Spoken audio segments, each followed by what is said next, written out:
Hello mga kababayan, magandang araw sa inyong lahat. Maraming salamat sa inyong pagsubaybay at pagsuporta sa ating Ka-Eric Celis YouTube channel at ang atin mismong Ka-Eric Jeff Celis Facebook account. Sa araw na ito, makakasama niyo po si Ka-Eric. Hindi na natin tawagin ito daw na ayon sa ating mga supporters, huwag nang tawagin na video analysis at video talakayan. Tatawagin na natin itong talakayang bayan sa makabuluhang mga issue. So, talakayang bayan with Ka-Eric po ito. Ibig sabihin, tinatalakay natin ang mga mahahalagang balita at mga impormasyon at binibigyan natin ng analysis at pagpapaliwanag. Kaya, araw-araw niyo po makakasama si Ka-Eric sa Balitang Talakayan. Subalit, uploaded video na po natin yon. Nire-record natin at ginagawa natin ng video presentation. Okay? So, balita at talakayan with Ka-Eric. Yun na po ang tatawagin natin sa ating mga video programs. Okay?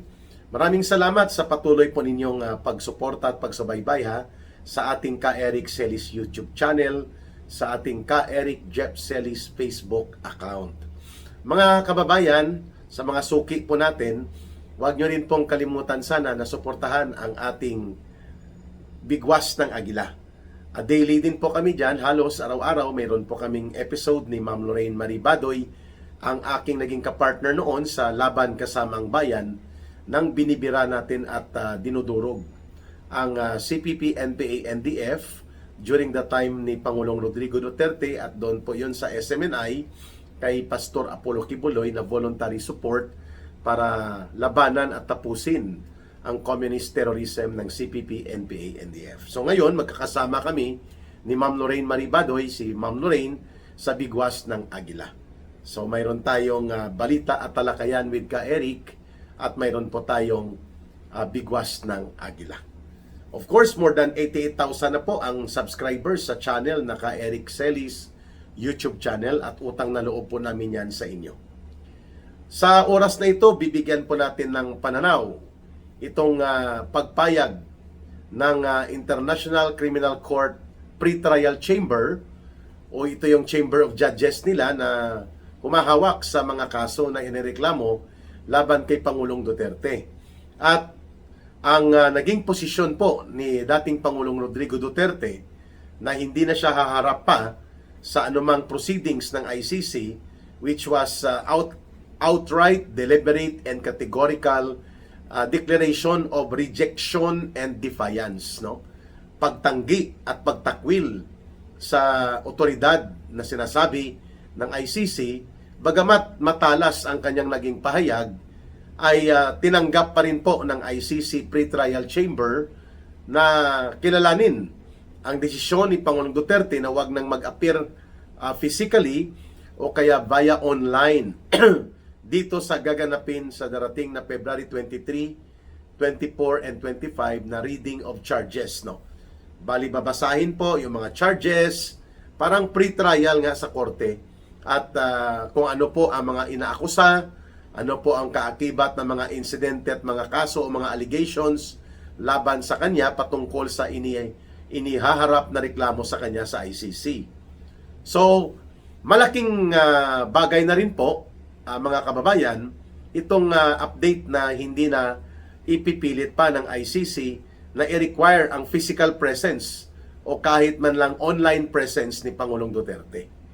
At nagpapakita po ito na naaantig din kahit papaano, siguro, ang pagiging makapal ang apog nitong ICC na pakialamero sa pangloob na usapin ng ating mga judicial processes na siya naman pong iginigiit ni Pangulong Duterte, na wala pong anumang jurisdiksyon o anumang otoridad na pwedeng ipatupad ang ICC sa kanyang pagkatao, lalo na ang iligal na pagpapakulong, sapagkat ang ICC ay hindi po bahagi ng ating pangloob na proseso ng hudikatura ng sistema ng ating judicial and legal system na nag-ooperate and very functional. Subalit, pinadukot pa rin po ng gobyerno ni Marcos si Pangulong Duterte at iligal na ipinatapon at ipinakulong sa ICC detention facility dyan po sa may Netherlands.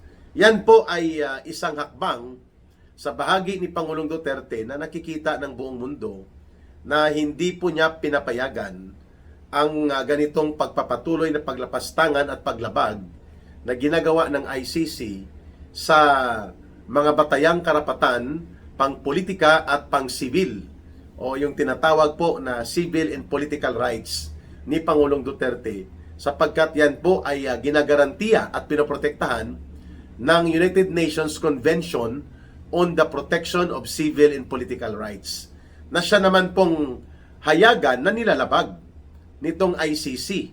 Kaya tama lang ang naging desisyon ni Pangulong Duterte na mag-issue ng ganun pong lantaran at matalas na pagtatanggi at pagtatakwil sa otoridad o ano pa mang jurisdiksyon na gustong gawin ng ICC over the persona of former President Rodrigo Duterte. Ano po ang mga implications nito ng naging posisyon ni Pangulong Duterte? Una, nagkaroon ng political attention sa kanyang kaso worldwide. At maraming mga bansa ang nakakaintindi at nakakakita ngayon na talaga namang nilalabag ang mga fundamental at batayang karapatan ni Pangulong Duterte by no less than a tribunal which parades itself as an arbiter of justice, lalo na sa mga kaso ng war crimes o crimes against humanity. Pero ito pala ay tagapaglabag na mga fundamental at mga batayan na karapatan ng mga mamamayan, kagaya ng kanilang ginagawa ngayon na illegal na pagkustody, illegal na pagpapakulong kay Pangulong Rodrigo Duterte. So there is a significant na pag-angat ng political attention or information interest sa kalagayan po ni Pangulong Duterte because of that statement. Malaking bagay yon para maiproject po ang kanyang kalagayan na siya ay patuloy na pinipersecute, incarcerated unjustly, and being denied of the protection and guarantee of his fundamental civil and political rights. Pangalawa, nakita ng ICC na palaban si Pangulong Duterte. And their process, kung ipipilit nila ang mga bagay na baluktot at bagamat wala na nga silang ano paman na mga jurisdiction or authority, dahil nga ang kanilang authority by virtue of the treaty ng Rome Statute ay na-terminate po ito noong March 2019 officially. At wala na silang anumang treaty authority over any entity or any instrument of the Philippine sovereign state. And that is exactly what former President Rodrigo Duterte wants to tell the world, that this ICC, no matter how they are bogus in many countries, kung mahina po ang gobyerno doon at mahina ang leader, ay pwede silang manghimasok at mangialam sa mga pangloob na usapin ng mga bagay na hindi nila dapat nasasakop. At ito ay tinatawag na foreign intervention o dayuhang pangingialam. And that is the principle on the line of categorical message na gustong ipaabot ni Pangulong Duterte. So, political attention, yung pag-expose ng abuso ng ICC, at ang pangatlo ay ang pagkakaroon ng kanyang leverage na kung hindi man lamang pinapansin at binibigyang halaga ang mga petisyon at motion na inihahain ng kanyang mga abogado sa ICC, bagamat ito ay pre-trial and wala pang proper trial na nagsisimula, subalit parang tinatrato na isang guilty na individual si Pangulong Duterte. Tama lamang na ipakita niya ang kanyang pagtatanggi at pagtatakwil dito sa mapang-abuso at mapagsamantala na paggamit ng labis na otoridad ng ICC, kahit pa na ito ay questionably at maanomalya ang sirkumstansya ng pagkakaroon nila ng physical custody kay Pangulong Duterte, dahil ibinunga po ang ganyang physical custody ng isang iskandalusong pagtataksil, pagtatraidor ng sariling gobyerno ni Pangulong Duterte, which happens to be the government of Marcos and Romualdez. Ipinadukot siya. Ang tawag dyan, technical, ay extraordinary rendition. And that is a violation of any protocols on the guarantee of protection of human rights and civil and political rights as well. Kaya tama lang na gamitin na plataforma ni Pangulong Duterte ang kanyang mga pagpapahayag so that the social media can be an instrument para ma-propagate, ma-spread out, at ma-popularize ang kanyang mga pananaw na napakahalaga din po para magkaroon, sabi ko nga, ng kaakibat na political reaction from other leaders and governments of the world upang makita nila kung gaano kalala at gaano kalapastangan po ang illegal na pagkakadetine mula doon sa illegal na pagpapadukot, rendition at mga pakikipagsabwatang parang sindikato na uri ng operations na mayroon po itong ICC. Kasabwat, siyempre, ang gobyerno ni Marcos na takot sila na mananatili po ang physical presence ni Pangulong Duterte sa Pilipinas sapagkat ito po ay pwedeng magdulot ng malawak at malakas na inspirasyon upang mas lalong sumulong pa o magpakatatag pa ang mga opposition movement na totoo dito sa Pilipinas. Hindi po yung peke at nagkukunwaring oposisyon na grupo nila Hontiveros, nila Pangilinan at nila Dilima. No, they are not the opposition. Dilima, Hontiveros, and their group, no, and Pangilinan and Trillanes, they are called the political mercenary operators. Extension ng kabalbalan sa politika na marumi ni Marcos ang grupo ni Hontiveros na Akbayan, which is actually hilaw na komunista or pretentious communists, no, or pseudo-communist. Mga duwag naman, hindi naman na handang lumaban ng armadong pakikibaka at sila ay pa-infiltrate lang sa gobyerno. Kagaya nito mga komunistang terorista na operatiba ng CPP, NPA, NDF. So the group of Akbayan and Hontiveros and the group of Dilima and other yellow-pink survivors and Trillanes and Lamas, they are not opposition. Even itong sila Cielo Magno. They are political operators acting as mercenary. Mga birador ni Marcos na pinupunduhan upang atakihin at durugin ang mga Duterte political groups. Lalo na po si former President Duterte at si Vice President Sara Duterte. How can they become an opposition when they are part of the entire operations ng kasindikatuhan nila Marcos at nila Romualdez? Kung nakikinabang sila sa pinagnakawan at pinagdurubuhan sa pundo ng bayan at tiba-tiba sila sa mga bayad na nakukuha nila mula sa kanilang pagbebenta ng kanilang serbisyo bilang mga political mercenary and political prostitutes ni Marcos at ni Romualdez. So they are not the opposition. Kaya nga sinasabi ko na ang tunay na oposisyon ay talagang nagkaroon na ng malinaw at malakas at matatag at tunay na leader sa katauhan po ni Vice President Sara Duterte. Sapagkat ang kanyang ama, si former President Duterte po physically ay hindi na kayang gampanan pa ang pagiging leader ng political opposition movement sa Pilipinas sapagkat siya po ay illegally detained sa Europe.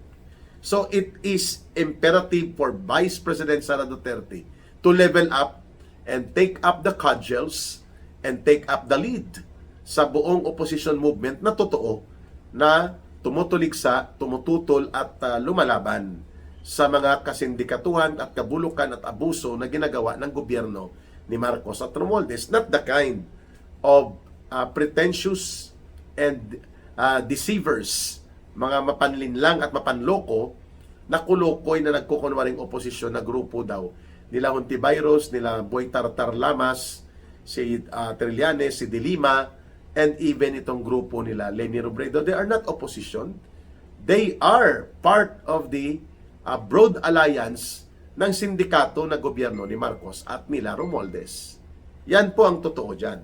Kaya tamang-tama ang statement na inilabas ni Pangulong Duterte was delivered at a time na kailangang mailinaw at maiguhit po ang linya to draw the line kung sino at ano ang tunay na sukatan ng pagiging tunay na oposisyon laban sa mandarambong, bulok at kurakot na gobyernong umiiral sa ilalim ni Marcos at Romualdez. And definitely, hindi po mga oposisyon o anumang mga pagpapakilala na gusto nilang i-consider sila as political opposition, again, itong grupo ni Hontivirus, grupo ni Boy Tartar Ronald Lamas, ni Trillanes, ni Dilima, nila Jokno, nila Pangilinan, they are not the opposition. Even Leni Robredo.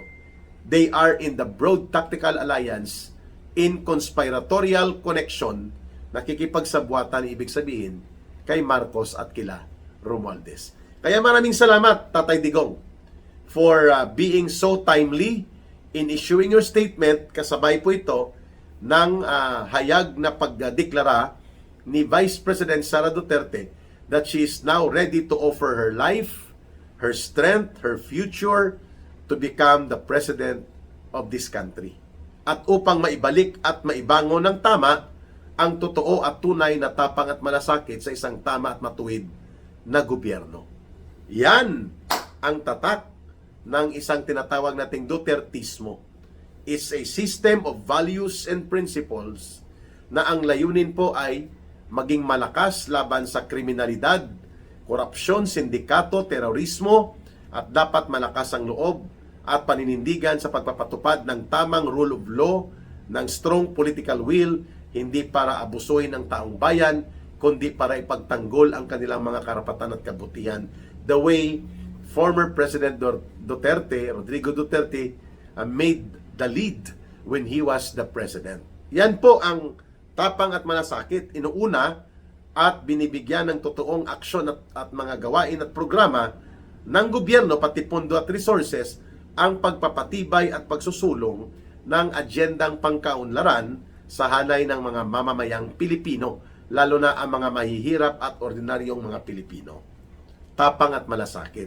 The brand of Dutertismo, which is, yun ang kinatatakutan ng mga grupo nila Hontivirus, nila Dilima, at ng kanilang mga kabalahibo, and of course, pati po ang CPP, NPA, NDF, takot na maibalik muli ni Vice President Sara Duterte when she becomes president, which is already written in the stars, that it is her destiny na magiging pangulo muli ang isang Duterte sa katauhan niya, either earlier or on elections of 2028, mga kababayan. So, abangan po natin itong hakbang ng ICC kung sa susunod na mga schedule sa pre-trial presentation and trial na mga schedule ay malamang po hindi na rin po makikipagdalo pa o makikipagbahagi si Pangulong Duterte. Let us see kung anong gagawin ng ICC pa. Pero sa ngayon, kinilala at pinagbigyan po nila ang naging desisyon ni Pangulong Duterte that he is going not to attend and be part of any proceedings sa pre-trial at reading of charges na naka-schedule sa darating na February 23 to February 27. Sa gustong tumulong sa ating People's Advocacy Center na Bangon Sambayanan People's Movement, ang atin pong ginagamit na GCash line ay 0916-308-7710. Uulitin po ni Ka-Eric, 0916-308-7710. Rohilda Celis kay Langging po. And if you want to support, you can also coordinate sa number na yan. Mahalin po natin ang bansang Pilipinas. Walang ibang magmamahal nito, kundi tayo ring mga Pilipino. Please don't forget to like, share, and promote all our videos na tatawagin na natin ngayon na Balita at Talakayan with Ka-Eric. News and information, analysis, and perspective. At yan ay ating advokasya para maiangat ng tuloy-tuloy at mapalakas pa. Hindi lamang ang kamalayan, kundi pati ang paninindigan ng ating mga kababayan. Para sa Diyos at sa Pilipinas nating mahal, may God bless everyone and may Allah will be with those who are Muslim brothers and sisters. Bye for now. Ito po si Ka-Eric. Mabuhay!